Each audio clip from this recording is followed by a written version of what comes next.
Abend. Guten Abend. Salut, guten Abend. Nadine, how are you?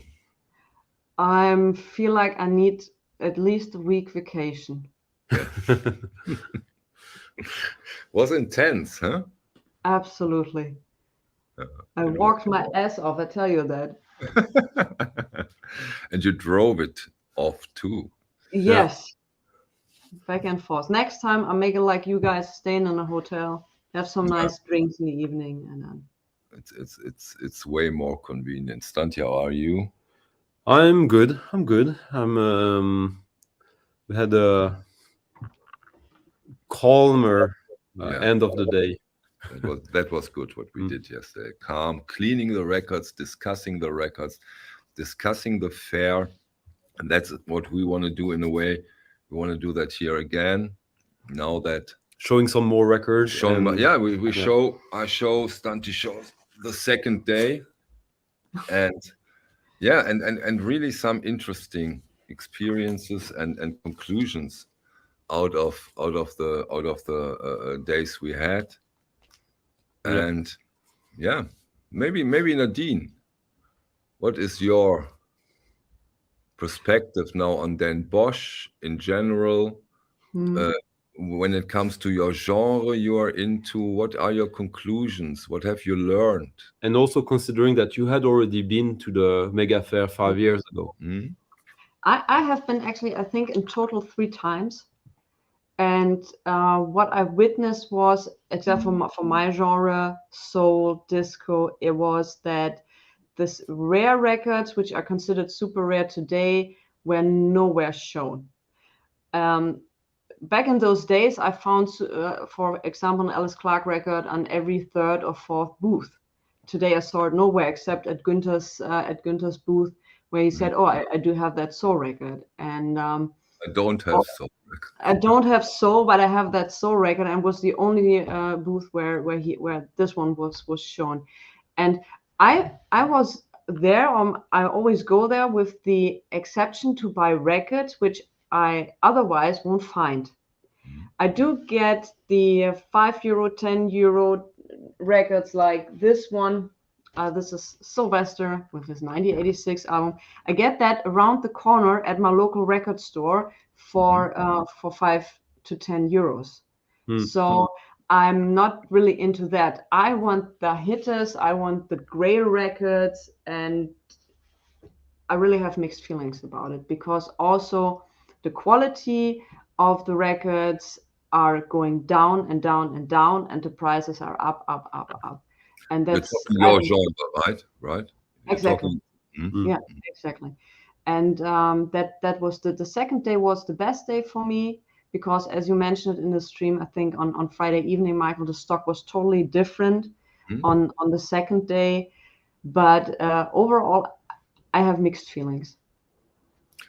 Also in the regard of, I mean, the dealers didn't become lazy all of a sudden, or say, "Oh, come on, we leave the good stuff at home." There is a reason for it, right? Exactly.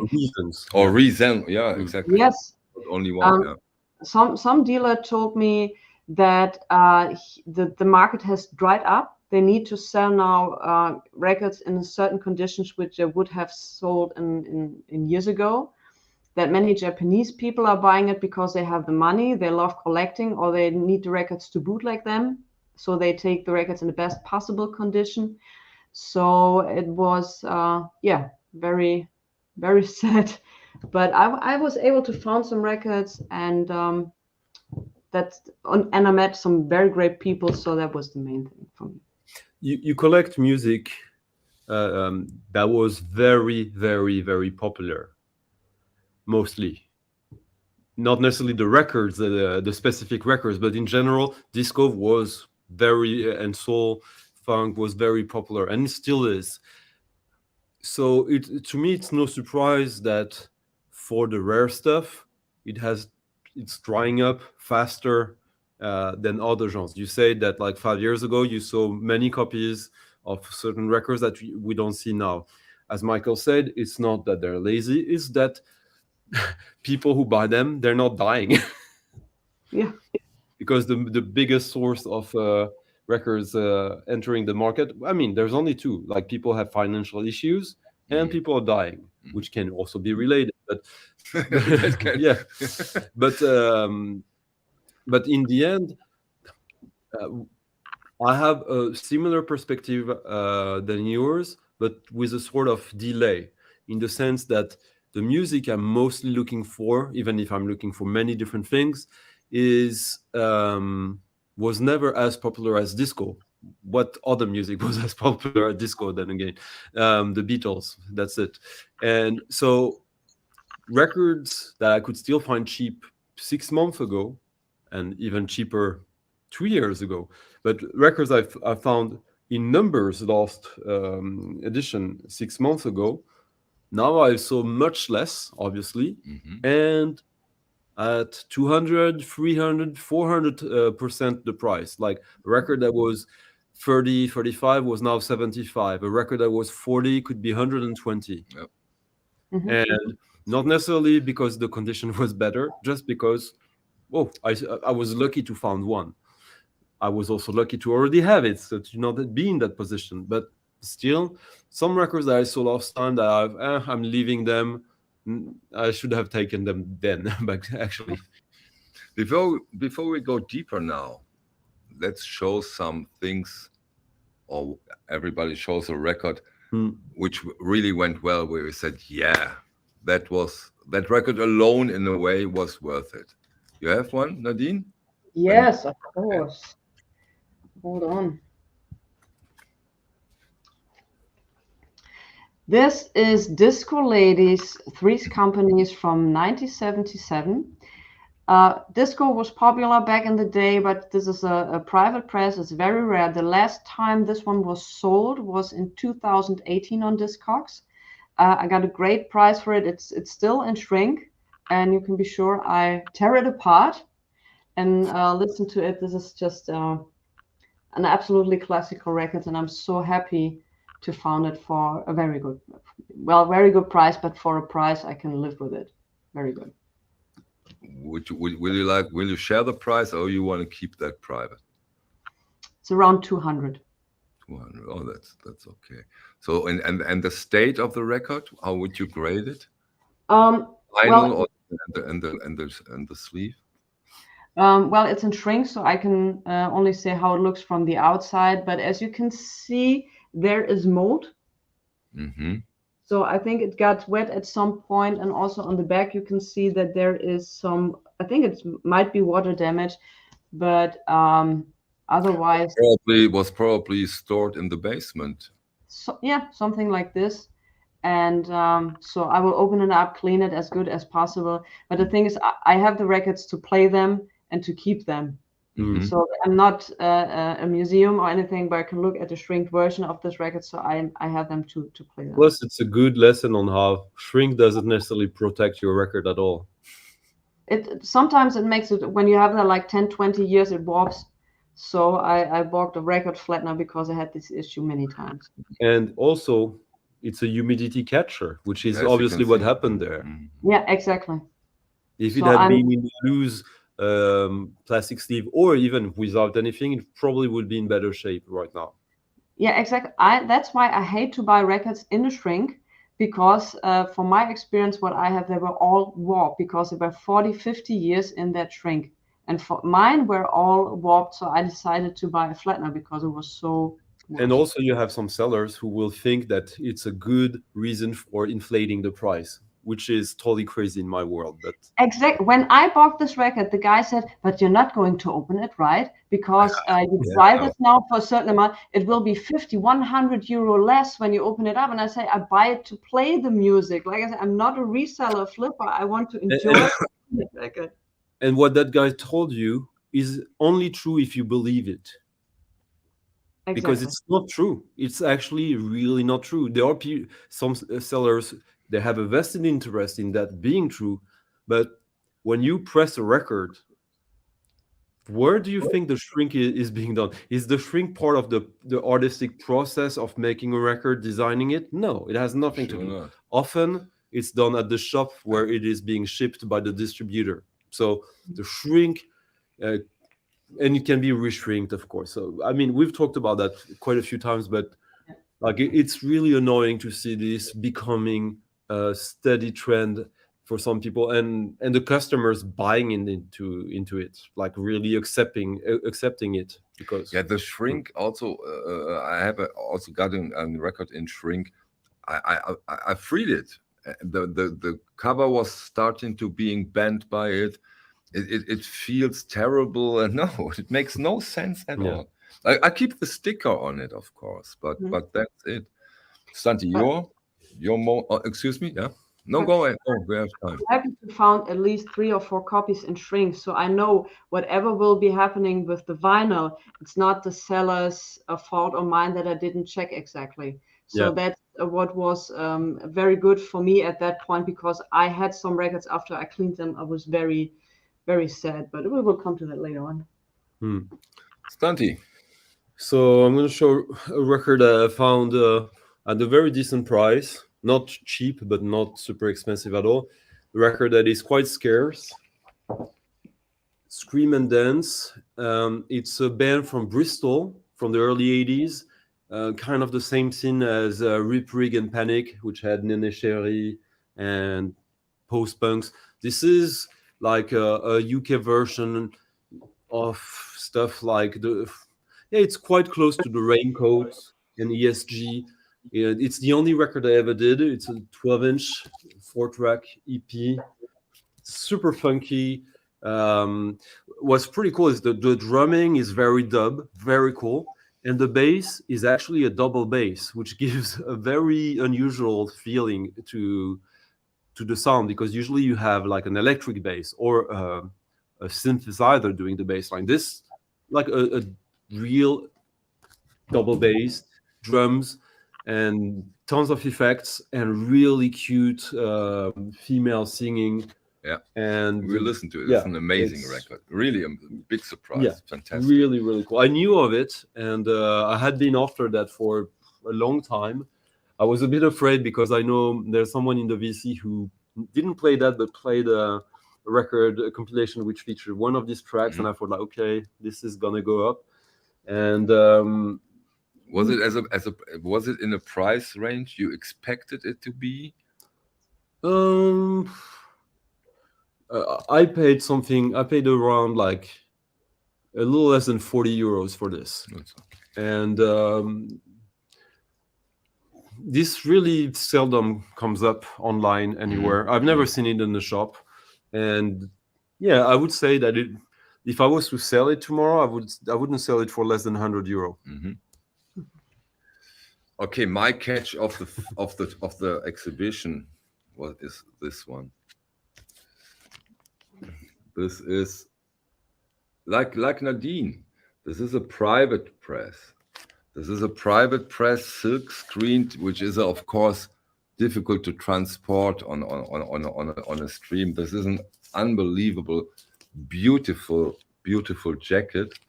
It's Terry Riley's first record, as I said, on a private press. Fully silk screen jacket. Yeah, fully. And what it has an unbelievable scarcity, but what I really do like, and this is the stuff I really go for to Den Bosch. This jacket is mint. Yeah. This is a mint jacket of a record from 1961, right? Yeah. 1960. It's totally mint. Mint for a fully silk screen jacket. I mean, can you take it out maybe so that people see, because it's unbelievable.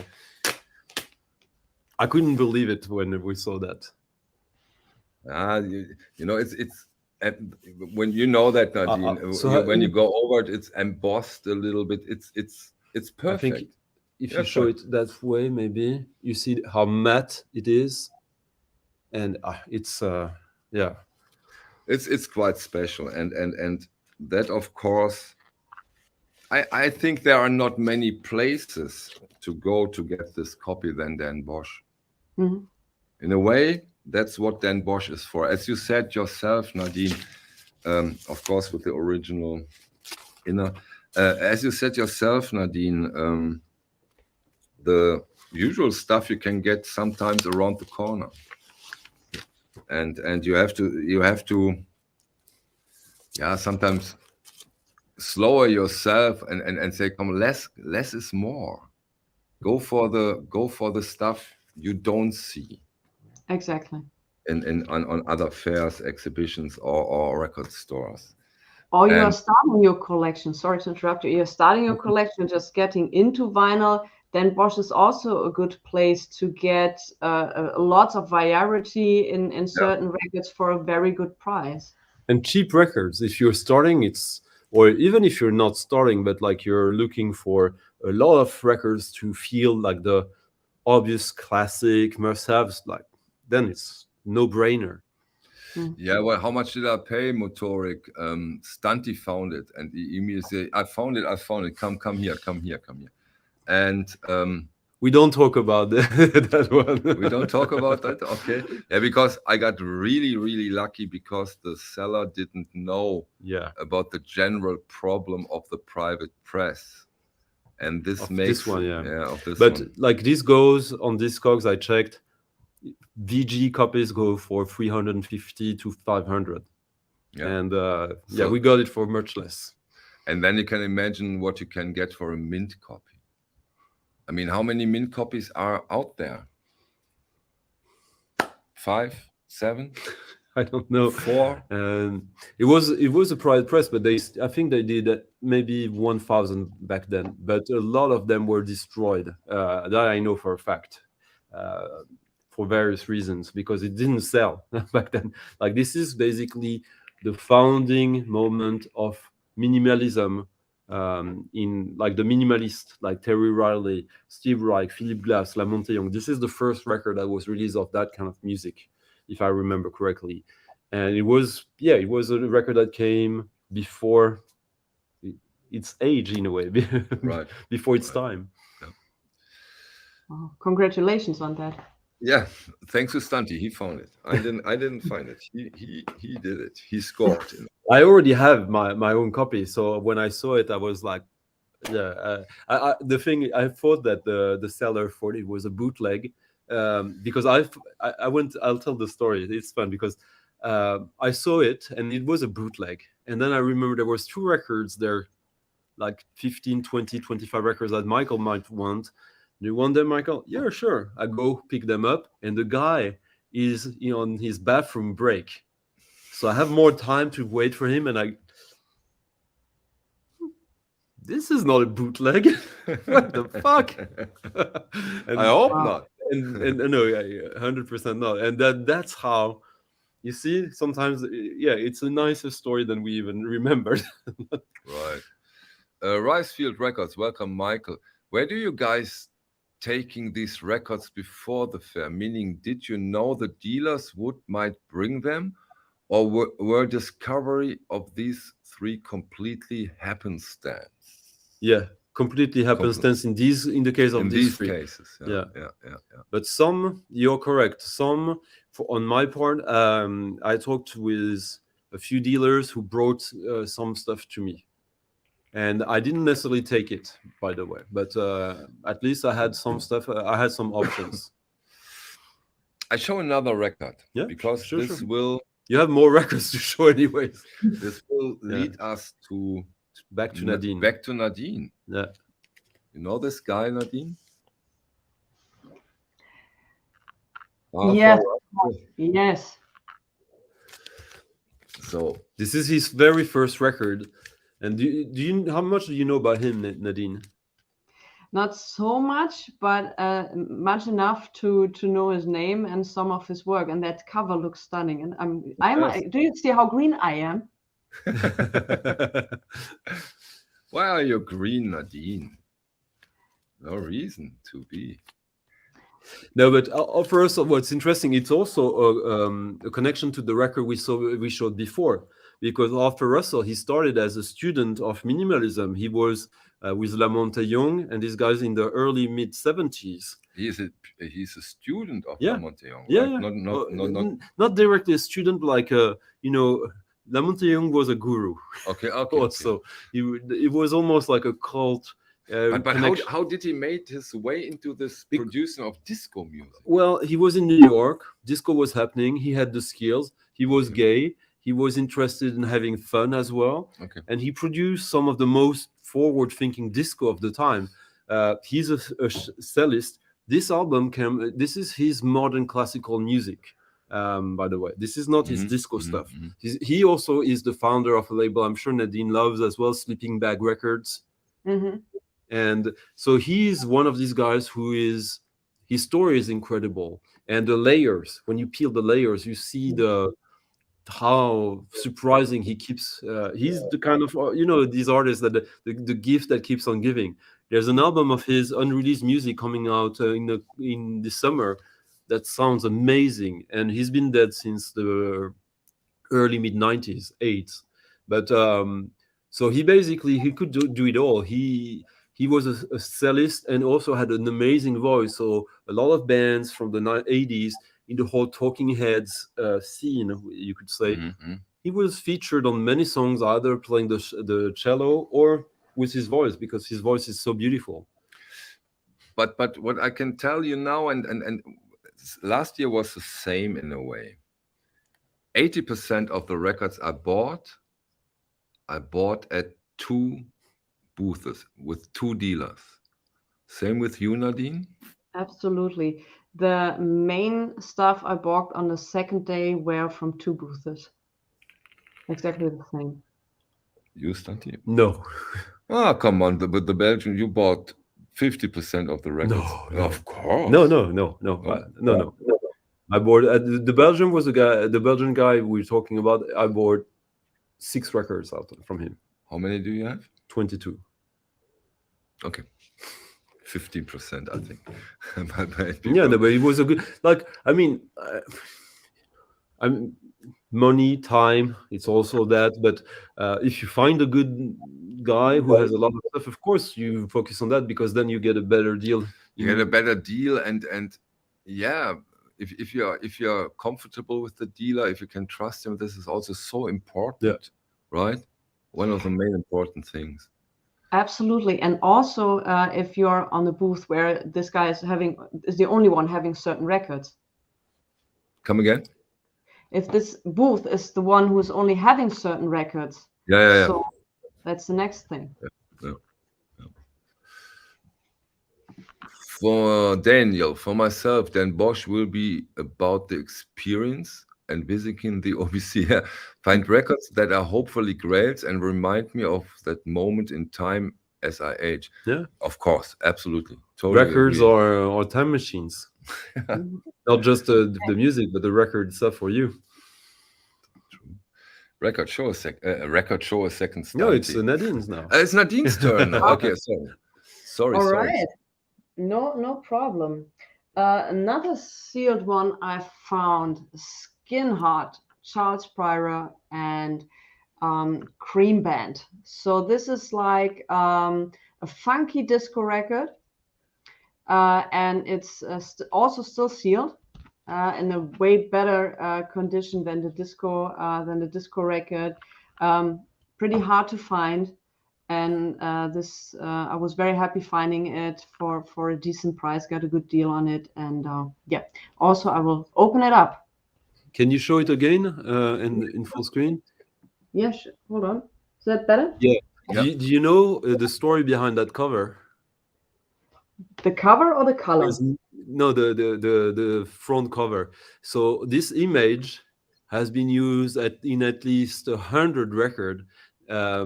Basically, there was a service of an image bank for records in the 70s, early 80s.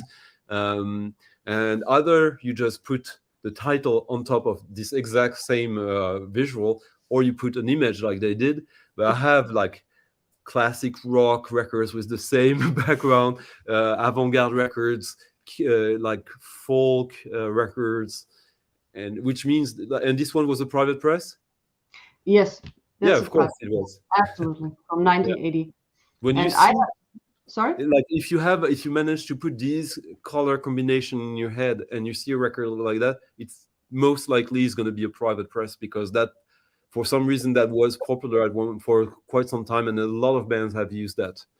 Yeah, also many disco groups. There is a label, TSG, who has very rare records, and they used models always in front of the covers. Yeah. And these pictures of the models were used for some other records. So when I was flipping through some booth, and my heart stopped always for a second before I realized it's a classical record and not the disco record I wanted for so long. Maybe we answer Winston's questions, because you have the pill metal box Yeah, too, right? yeah. What would you recommend nowadays? 120. Go until 122 if it's in a really good shape. No, the peer can go for much more now, but like it's it's easy to but like if you're I mean, if you find it for 150 and you're happy with it, go for it. But if you are, I know you can find it for 120 within the next 12 years, right? No. On some lucky day. No. When Easter and Christmas comes. Yeah, Winston is still living in the present, hopefully. I can show you something that answers some questions that we had before. I got this for $8. See, Steve Lacy in like new shape. It's from 86 on Soul Note. It's not an expensive record. It's not a good deal I got. It's just like the normal price. But this I got. There's so many dealers at Den Bosch that a few days before Den Bosch, I just looked up on Discogs from my want list some stuff that is, when the record is supposed to be cheap, and you know that the shipping is going to be more, which makes you brain fart, and that like strange, you don't buy it just because of that. So that was also an opportunity for this, to bring this with you. I buy it already, bring it with you. Sure. And then it also creates a dialogue between you and the seller. Of course, he would be even more happy if you brought something more expensive. That like for him to bring a €9 record, maybe it could seem pointless, but if it's good, no, he's going to bring it. Why not? And sure, right. And yeah, it's in perfect shape.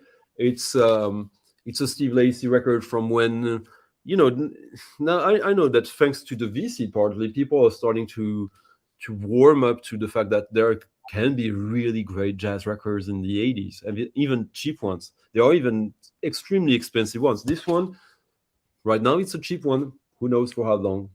Might change, huh? Might change. I don't think that it will change. And again, this is an amazing quality. Yeah, it's amazing condition. Yeah, it's just perfect. You have a little line here, but that's from production. Yeah, probably. Yeah, right.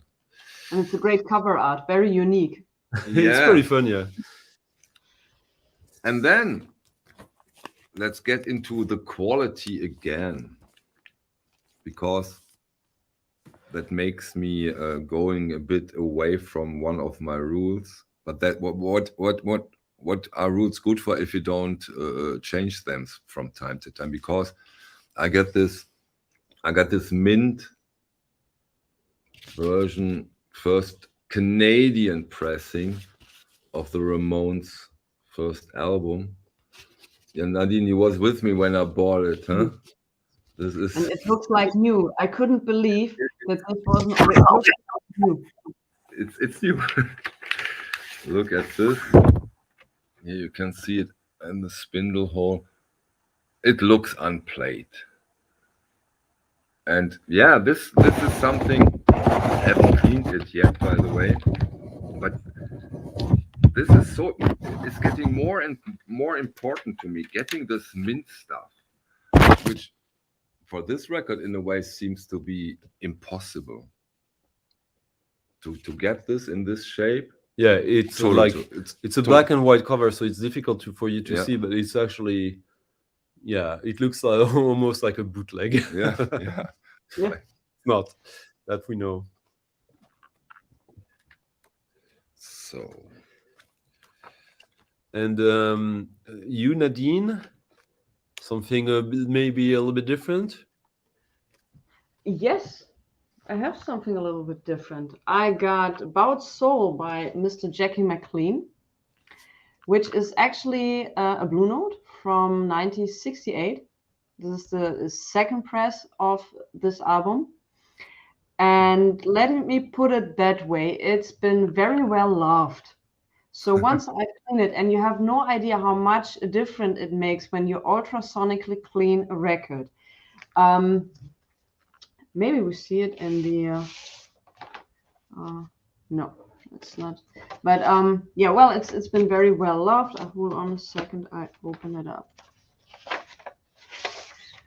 Blue Note. But well, yeah, it's been very well loved. I haven't heard it yet, but I'm sure there will be some scratches I will be hearing. And I checked with Discogs, and this was around 55 euro. So the highest price for this one was 60. Yeah. Well, yeah, not the best deal, but I never You seen have this. it now. You have it now. I have it now, and I like it.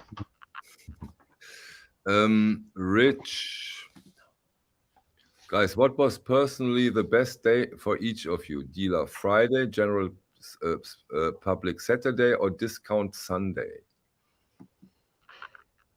And the Sunday was not our day, right? No. Which day did you like more? If you best can... finds for me were also on Saturday, but some of the stuff I got on Friday, I would be very sad if I didn't have it. It's a whole experience. I don't think it's like every day there. I'm happy. Yeah, true, Yeah. of course. Yeah, and also, as we said on the other stream, there are some deals that you do one day that you prepared the day before. So it's not correct. as But the 2 days are totally different. Extremely different, in my opinion. Don't you agree, Nadine? Absolutely. I would recommend, I would recommend to go there Friday and to go there Saturday. Because on Saturday you also get discounts. So you don't need to wait till Sunday to get major discounts, because when you're unlucky, the records you want are gone. So yeah, and there are on Sundays there are incredible deals to be made. You think so? Yeah, absolutely. Because they don't want to carry the stuff back home. That, and they want to sell it. At one point, there's so many good things about Discogs, but one of the bad things about Discogs is that some people either don't know or decide to kid themselves about what they believe is the price of a record. Bringing a cool, expensive record to Den Bosch and being left alone with it on a Sunday evening is a reality check. Yeah, it's one for sure. Yeah, last question, Daniel. Last year, as stated in Friday's stream, 90s was the trend. Yeah. What about this year? Sensing this year was not as good? No, it was not better or worse. It's I think the trend was that I would say so. There were, like, if you went to the booths that had, like, non-specialists, like the less traditional, less mainstream stuff was much more everywhere and accepted and common. There was a lot of the cool records of obscure stuff, or supposedly obscure stuff, that were still there 6 months ago, less so this time, but more, like, I mean, being there at a booth of maybe one of the boring shops or dealers, you'd still find original Einstürze der Neubauten. You'd still find cool 90s stuff or unusual stuff. You'd still find some free jazz. Like, it felt really that the ceiling between or the invisible frontier between specialists and generalists is existing much less, in my opinion. And my opinion is based on what I saw there, in a huge part, to answer Daniel's question. Nadine? Well, I had the impression I've seen many metal, prog, psych. That was what I saw more this year than the times before. And I even the Sylvester record, and I found some disco stuff even at the booth where they only sell metal. This is not a metal record. This is a 70s. So that's I stopped. So Stanley gave us some recommendations to the booth, and I did that for Friday, which was very helpful. But on Saturday, I looked at the walls. Yeah. So, and then I found records I wouldn't have gone there because they said we have prog and psych, and so that was great. Yeah, but still, I think what we also, I think we said it on the Friday evening stream from the hotel room. The dealers are getting nervous in a way, because I'm under the impression that they are afraid that they don't get the very cool stuff for a long time, because they sell them in a way immediately, and the people who buy those records, they keep them because Exactly. they have to have them in the collection. And getting more and more of this, it's getting more and more difficult to them. And I think that's what makes them a little bit nervous if they can go on. So that was my impression this year. I know a dealer for quite some time now, and he said, and I saw him the first thing Saturday morning, and he said, Nadine, someone bought my whole wall about 10 minutes ago and bought all the good stuff. I could close the store, but he said I still have 2 days to go. So he was closing his booth, and he was walking around to other stores or members he knew to buy some stuff for his booth, because it was totally sold out. Sidewinder, all the jazz classics, original Coltrane's, they were gone at 15 minutes after the fair opened. 15 minutes. Wow. If you subscribe to the Instagram of some of the cool dealers, you will see them on Friday morning, Saturday morning, Sunday morning, and tomorrow. They're find of the day. And you can see that, yeah, as Nadine said, some are actually stocking their booth during because they know they can make really good deals, because also some sellers have some clients who come for them. And yes, it's also like there's two first, I don't know. What are you doing? What do you want to have? So This one? Yes, Jason, he sold his Pharaoh Standards, which is a pretty rare record that he wanted to go. And Martin asked if and obviously no. If you are all the good dealers, they come every time if they can. And the only dealers who will not come all the time are the ones who are not professional dealers, but who stumble upon a collection, and they were told that it's the best way to sell it, and they'll do it. Some will get the bug and start to look for more, but yeah, there are some sellers that you will see 1 year, maybe 2, and then finished, they're gone. And even some, when we compared it to last November, some of the dealers also piled up. They came with more stuff this year. For example, the French dealer with the African records, right? He had a way larger booth this time. Yeah. So what else do we have? Ludwig has like a question comment more than I saw people walking with a lot one bill and paying $800 for a LP. I'm happy with my simple minds of €5. What were your cheapest one? I don't know. Do you know what your cheapest one? Yeah, it was the one I just showed, the Steve Lacy for €9. Okay, what was my cheapest one? I don't know. I think maybe the Riss Chatham was your cheapest one. Maybe it was 15, right? 20, 20. but you got it for less. Yeah. I don't know. No. I know which one. It's the one I got you the side project of Wire with the. Yeah. That That was was 15. I think I had a $15 Yeah. euro one, right? Yeah. Right. Oh yeah. We did this one together, right? Exactly. €5. €5. Did you bargain? I don't remember. No, I didn't. No, I did not. That's Okay. Yeah, that's Pablo. Pablo. I wanted so badly Pablo. I only found two. 2, right? Yeah. Did you listen to some of them?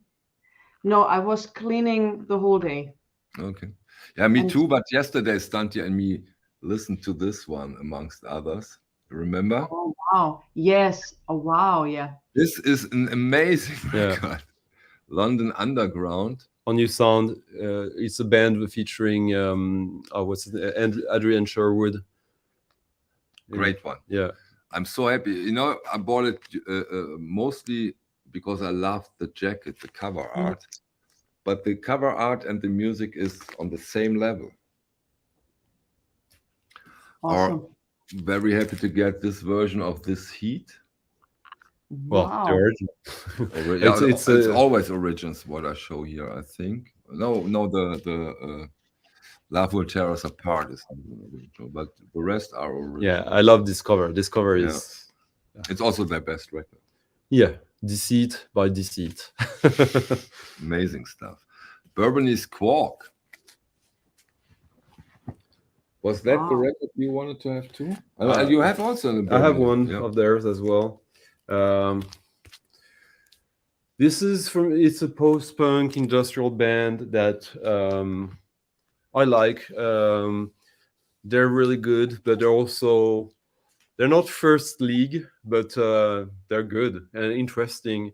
And I got the one that I was after, that I thought this is the one I want. And recently I thought like, oh, actually I could do with some others of theirs. And they're not that common anymore. Like it used to be like 35, 40 euro records. And now it's like Really 75, 80, 100, 120 if you want good condition originals. Yeah, really price gone up. And because my friend, what's his name? From Berlin, the Mannequin label, he's reissued all of them. Yeah. So more popular because of that. True. And I can imagine, I think the best example is Coil, right? Yeah. Last time we talked a lot about it. There's so many coils, or a lot of like, and the rare ones. And this year, 6 months later, much less. Much less. And the ones they had, way more expensive. Yeah. Like the one you got this year, Panic, the single, which used to be a super common one. Yeah. Now, I saw 3 copies of this, and it was always like the most expensive version, because the most expensive version of the other of the most in demand, even the least expensive wasn't there. So apart from reissues, you could find recent reissues. Yeah. And actually, I would say that, like, I think labels or reissue distributors, they were slightly a little more than last time, because that they are less and less available. I have to show the actual cover for this, because this is the texture. The texture that is quite more uncommon. Yeah, but I don't think. Well, maybe. No. We don't have the right lighting. But yeah, it's the one featuring Tate and Love, but it's actually Panic by Coil, an EP with EP only songs. And then there was a band I really tried to get into, and I would love to have bought way more records from them, but this is the only one I found from Soviet France. Also, not many out there. No, right? And it's a record you already have. Yeah, of course. Yeah, but I have the repress in the box. Yeah, so what? No, but that's also interesting. Like, I was just talking about, like, there are the reissues, you got the reissue, and now you're buying the originals, and you're not alone, Of because course not. in this case you already knew of the band, but in the case of many, it's just and everyone knows that. Yeah, and I know what you're getting at. Yeah. That these reissues, of course, helping to get more and more people into this kind of stuff. Yeah, for sure. there's a record that I was after like 7-8 years ago, and then it got reissued, and it kind of bummed me because I thought, okay, now I can get it suddenly for 20. It's not a quest, and I'm not sure that it will have the cachet.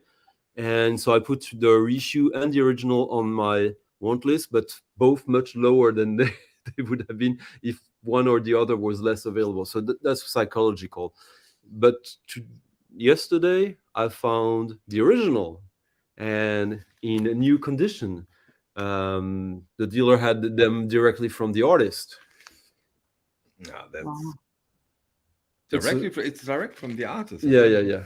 And it's in mint condition, amazing artwork from Yugoslavia, Dubravko Detoni. It's kind of avant-garde folk, global music. Does this answer Winston's question in your case? Is this No, your best one? my best purchase is the one the first one I showed, like the Scream and the pink one? Right? Yeah. Scream and Dance, just because the price was really good and I'm excited about it. This I'm happy about it, but I just explained to you, like, I had kind of half written it off, like it was not a priority anymore. And you have it in front of you. The price was not exactly right, but I thought, like, let's try to bargain. And when we came to an agreement, then I'm happy. I have it, and it's great music. Your best purchase, Nadine? Oh, quickly, well. just I will say that how the mind works. I explained to you my process with that. I also had kind of convinced myself that this was the least good record from this guy. Okay. Because I had kind of decided to write it off, more or less. And now that I got it, I don't think like that anymore. Nadine, show us your pressure. This was one record you won't find it on Discogs. It's when you find it over $1,000. And the funny thing about it, it has the 99 cents price sticker on it. That's a super rare soul record from the beginning of the 70s. And this is one of those records, when you see it, you take it. Okay. This is once in a lifetime opportunity finding this. And also when I cleaned this, I was like, oh my God, hopefully it's not having any scratches on it, but it's super playable and great. I have another one, which I'm very happy about finding, and this is Who's Kimberly. That's original, Nadine, right? Yes, of course, it's an original. Well, I'll show you the label. What were you thinking? Of course, I'll show you the label. I'm out of my my vinyl storage solution sleeve, so I had to use the Japanese one, but this is on the original label. So yes, of course. I'm not so much into reissues, to be honest. And the second one, like I said, Who's Kimberly? Yeah. And this is also a very unique cover art. This was a pre-release, and this was stamped on it. And this is like also a never be found again. I paid around 100 for it. The record itself is very well loved. Let me put it that way. VG minus. If you look on a good light. But I'm super happy to have these. Like the Moses one was like a record I never saw. I think I've seen in the wild, so I had to have it. And again, Nadine, if I'm correct, like we talked about that a little before, like you could also get the regular version because it's the same record, same pressing, and put it in that amazing jacket, and then you have a perfect record. Right. Yeah. But like. Yeah, you're right. But yeah, these were the one, and that's exactly why I go there. And now I have the phone number of the dealer, because that was so funny. Finally I saw that and I was like, oh, you have a nice selection of records. And he was like, yeah, here are the €5 records, here are the €10 records. And then I was like, no, I actually want half of your wall. And he looked at me and he said, oh, that's a little pricey. You want to say, yeah, but I know exactly what you have, and that's great, and we can make a deal. And so we worked it out. And then he was like, oh, I know you. You are the soul lady from YouTube. Or here is my number. If I get stuff, I get in touch. And these kind of things happen when you're at that fair.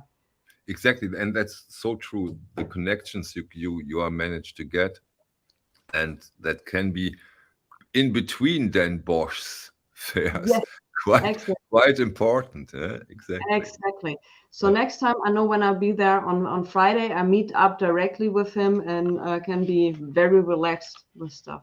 And I can imagine the more and more we go over there, you start at certain dealers, look what they have, and then you go on with the rest, right?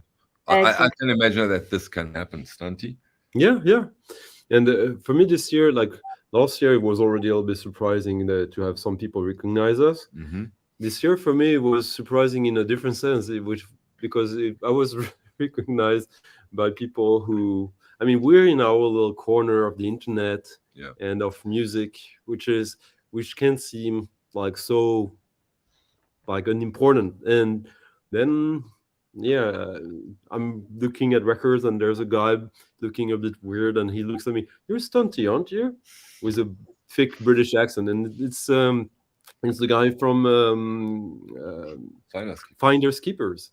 And I watch your streams. I don't comment, but I love it, and I follow you up there and there. And like, we should talk. And okay, you can buy your records, etc. So it's interesting to see. What I'm saying is that this also makes us realize that what we do matters to a certain degree. That to a certain degree, for sure does. Which I didn't expect when we started that. Which I wasn't seeking. That was not my objective. And seeing that these guys that maybe we look up on, to a certain degree, it's quite reciprocal. But Stanley, this also makes total sense. I mean, not watching those YouTube videos, doesn't matter which channel, is not very clever of them, because I think that in those videos over the years, they can get a feel what is the next thing, maybe. Where should I put my fingers on, and what should I try to get? I think this might be an interesting source to them. Yeah.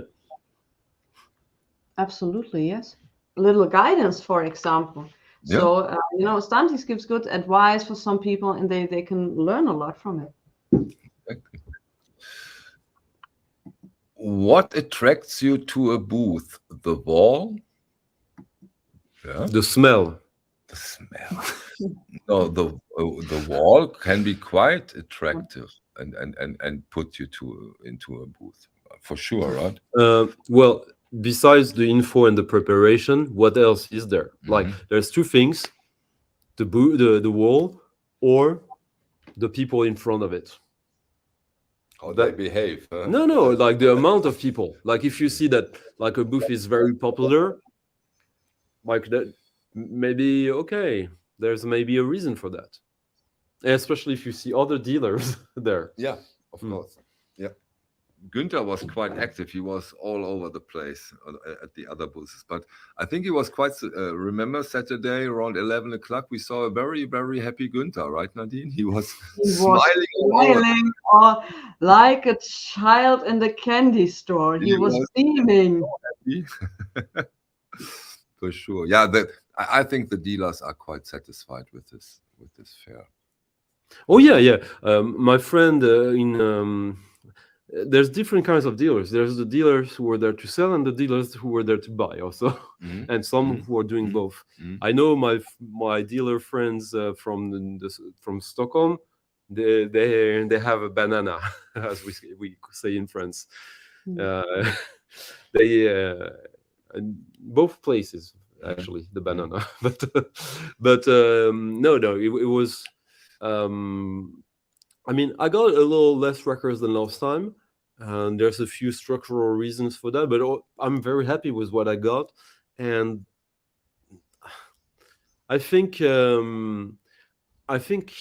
that the fair that what is happening is going in the right direction, despite also being frustrating because of everything we talked about already. That like everything is getting scarcer, everything interesting, like the most obscure corners of music. Nothing is obscure anymore. Right, Nothing. right. Especially not over there. Yeah. Especially there. I think if you think that something is really obscure, it's probably that you're not looking enough. Maybe. Yeah, you're already getting into it a little bit with the thing you said. Nadine, in November, there will be the next one. Will you go there again with us? And if you do it, what would you do different than this year? I would do it because I love meeting you guys. I had so much fun. That was amazing. But Yeah. yeah, I mean, as a record collector now, Yeah, from the perspective of buying records, I would be more into getting in touch with the dealers and saying, okay, look, this is what I'm looking for. I want it in a certain condition. If you're not having it in a certain condition, you don't need to bring it for me. And to fix certain things up before I go there, because it's so overwhelming. It's so overwhelming. So you would contact the dealers up front. Yep. The fair. Yeah. So what do you have? What could you bring? And then we would make the exchanges, because I'll I tell always. you what. That's Sorry? exactly what I did this time, and these are not the records I'm the most excited about. I mean, I'm happy to have them, but still, the stuff I'm most excited is the stuff that you find yourself. Right. Yeah. Sure. Like the human, I mean, the experience. But you can do both. Absolutely. I wouldn't have it any other way. But I'm just saying that now that I think about like the three persons who brought stuff specifically for me, one I ended up not even buying them from him because of the condition. No, because of the price. The price. Yeah. But you knew the price. No. Okay. Like no, because I mean, sometimes I can tell you the price before, but like, here's how it works. Contacting a dealer 2-3 months before the fair, like, it makes no sense for them. They can sell it before. Yeah. So if you contact them like a week or 10 days before, most of them won't have time for you because they're preparing what they. So if they make sometimes specifically for you, it's whatever they find in it. It's not like you're gonna have like a personal shopper service. Or it could happen for very specific records, but if it's that specific, then why should they favor you? Like, you would need to create a reason for that for them. So it works, but only to a certain degree. Because if they have the shit, you saw it, Nadine. They don't need you to buy it. They'll exactly. And it's just time. It's time for them. Taking time for something that is unnecessary. Yeah. But what I really liked about the dealer I was at, he could recommend me stuff I haven't heard of before. Yeah. For example, this Johnny Thomason is also still in shrink. There were only 300 made, and he said I will also open this up. It's a kind of gospel record. He said that's if you like that, and I've seen your videos, you're gonna go and get it. And also, he made me a great price on this. So that's the thing I'm looking for. You know, of course, you have some grails and saying, okay, you can, you know, if you can get them, that would be great. Otherwise, what have you on stock? What could you recommend? And we exchange pictures and say, okay, then we make a deal up there. And we can decide if he wants to sell and if I want to buy. And if I'm not buying it, he's going to sell it anyway. Yeah, he for sure does. Right? Yeah. I like the Brazilian stand. Nice people. Did you go there? I haven't seen it. I did go there. I know a friend from Iceland.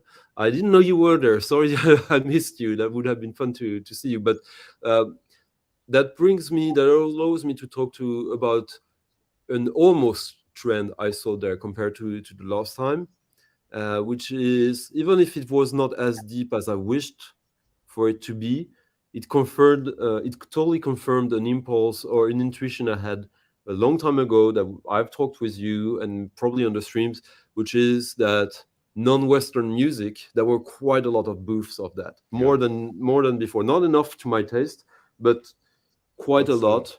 Before, you'd have like dealers who had everything and who would have their world music section or whatever. There were, like, of course, Turkish, but there was like Polish, Yugoslav, like very specifically from different countries of the Balkan. There were Brazilian, Portuguese, like African in general, but also some specific parts of Africa, and I think it's just going to increase because these records are even Indian music dealers. There was at least 2. And but this will increase automatically because knowledge increases. Not only the knowledge increases, the market opens, and there they might get interesting records. Maybe more than in London nowadays, because this isn't not 4,000 dealers haven't been over there. You know what I mean? Everywhere is more interesting than London for records. but you know, maybe this creates itself a bit, because they are looking up where can we get interesting records, and maybe those markets aren't not so dried out anymore. Then we're talking about obscure again. So there were Bollywood movies, for example. They are like, I think, like the early to mid 60s when they were starting. They had some great soundtracks, and people are now getting into these Bollywood soundtracks from the 60s, 70s. People from the West, because in India there's already a billion people who are really into that. But people from the West are absolutely now getting into these Bollywood soundtracks. But I really think that, like, it's not there yet, but I'm also seeing a little bit of a shift there, that more and more booths that have specialized, like, people from other places in the world and people from there. I really think that it's gonna become a real strong trend. That we had not just the premises. It has started. It's not just this year, of course, but I saw.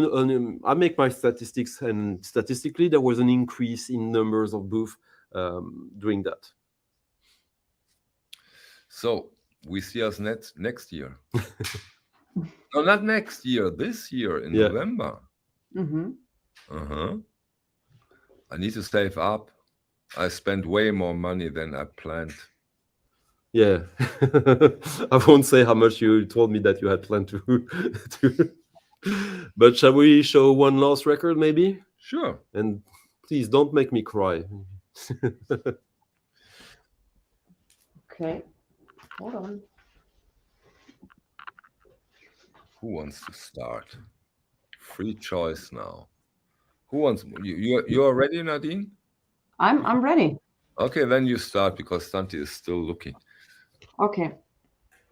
This is actually not a super rare record, but finding this record in the wild is near impossible. Finding a clean cover is totally impossible. So all this is a VG minus record, and I was at the booth of this guy, and I tried to calm him down with prices, and he was like, "Sweetie, come back in 2 hours and this record is gone. I sell it anyway." And I so wanted this record for so long. So it's playable, it's all good, but I'm happy to have found this one. This is a great soul record. Yeah. Nice. How was it? How did you find that one? It was on the wall. It was on the wall. On the second booth I got to. Yeah. So I'm going to show a record that was on my want list, but that I wasn't looking for. So it wasn't like a priority. Recently on my streams, I played a record from that artist, which I like, but that I never really thought too much about him. And I really, really enjoyed it when I played him again. I also started to suspect that he is probably behind other projects that I love, which I got confirmation 100% confirmation during that Interesting. Yeah, that Den was Bosch Mhm. from someone who has worked with him. So I also got good information for the future there. And well, I'm a Nurse with Wound fan. Nurse with Wound is Steven Stapleton, but Steven Stapleton is not just Nurse with Wound. He's also United Dairies, his label. So I got this Asmusticians. Oh, sorry. Wait. Wrong. What Stunty tries to say is Asmusticians. Asmusticians from Hamburg, a guy who studied electronic experimental music in the mid 70s and who's still active. He's still releasing stuff. He's done very different kinds of music. And yeah, and this was, I mean, of course, there was going to be a connection with Nurse with Wound at one point for me, but for him. And this is with a cover by Steven Stapleton, as he's a graphic designer. Like when you see this font, usually it means it's Nurse with Wound related, and of course it was. And this is the kind of record, yeah, it's on my want list because it could be interesting. I have it in front of my eyes. The price is okay. I make it right. I'm getting it, and very happy. I love the cover Wait, art. I want to get into him. I also can recommend these three records from him. It's Lizia, it's Spät Europa, and it's Biotop. Biotop is really the one to go, in my opinion, and it's. I like this one more. But this is when he was doing. favorite. This is when he was doing something when he calls it himself his Europop music. Yeah, that fit. Yeah, let me go through some records, just showing them to the, at the end. Severed Heads, great industrial. Goth, if you're into, for example, Sisters of Mercy, you might like Christian Death. Trisomie 21 or 21, choose yourself. Another Bourbony Squawk. African Head Charge, Dub. Another African Head Charge. Quite early, legendary Pink Dots. One of the best singer of all time, Nico. Stunty wants it. I got it. You hooligan. Yeah. You biker hooligan. Another Severed Heads. Those are the second day records, and you can see quite different than the first day, because I found it again. Oh no, I didn't found. We went again. Yeah, that was a preparation. Yeah, that was a prepared buy. Here in 12-inch of the Throbbing Gristle, and Chris and Cozy, also Throbbing Gristle related record. Yeah, those are some, and so you get a little overview about the second day now. And I got some stuff that is a little less known, more that I need more time to explain a little bit, that I'll show on my stream next Friday. Which has a huge advantage that Stunty can play the music too. Yeah. Great cover art, Michael, on these albums. I saw when you showed someone, it's really like a piece of art, each and every record. I was so stunned when you were showing these records, what you got. That was awesome. Really. That's one of the other cool aspects of avant-garde, experimental, industrial, is usually like, of course, everyone cares about the cover of their record, but usually these guys are multi-artists. Like they are graphic designers, visual artists, and have very radical ideas about things. Sometimes it's maybe too early, sometimes too late, but at one point, and sometimes too radical. By the way, until today, if you see these organization jackets. Yeah, it hurts sometimes. But yeah, like a lot of people collect these records actually because of I know some big names in graphic design who collect these records. They don't really even listen to the music, but I have a beautiful example of a very special. See? Oh yeah, this one, the portion control. The portion control has something interesting, not so common. It has a silk screened outer sleeve. See that? Wow. And you have to put in the record. And on a good plastic jacket, not like these hard PVC that of gas. So that's good. So it's not yellowing or I anything like suppose I this? did it wrong. Give me a second. No, Santi, yeah, it's the other. this one. So when you can see that. Now you see. See, you have the yellow part is on this. Wow. Nice idea, right? Of course, it comes also, and this is so important for me too. It has this stuff also include beautiful copy. Yeah. See you in November. Oh, and Jason could maybe have been with us, but he. Oh, okay. It's not so difficult. And but unfortunately, he had a date with Lana Del Rey. He told me. Yeah.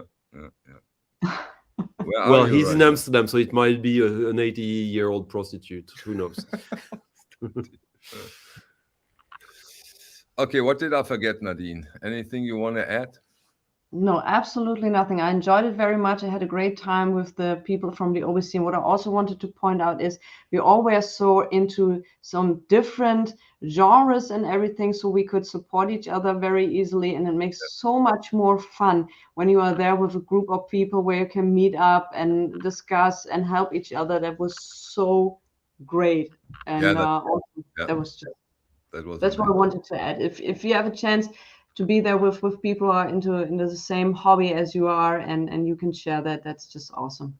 The eagle has landed, Liam. You're home? Yeah, he has. He brought before. Okay, yeah, cool. Yeah. Hey, John, 6-inch pianist. Ah, here he is. He wants to suck your time, Nadine. He wants you to show. How many records did you get in total? About 50? About 50, yeah. My bag was too small for all these records. Yes. We can do a poll. Should Nadine go through them very fast? Oh, come on. No, we can do that separately. We don't have to do it in one stream. It's so I didn't show also not all of the records. Yeah. We have time. We have to do some videos between the two Den Bosch fairs. Jason, we sent you the link to come on, so you can come by yourself. You're invited, so of course we want you to be here. If you Just check your email.